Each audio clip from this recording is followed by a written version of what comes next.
argument, Dan, that God is required for logic. So that's not a different debate. But before you can even get there, you have got to connect that idea with the God of the Bible. Correct. Where did God of the Bible say, I created logic?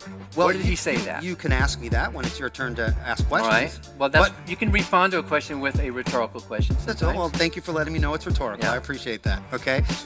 Well, my argument was to present that God is, given his attribute set, a sufficient foundation, a necessary foundation for the laws of logic.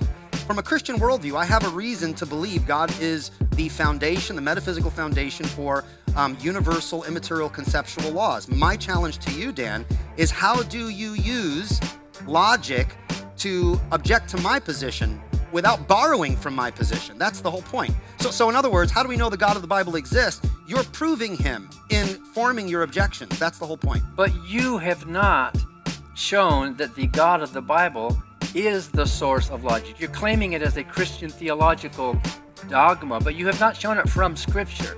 You have not actually demonstrated that point, which is to the heart of our debate today about the God of the Bible.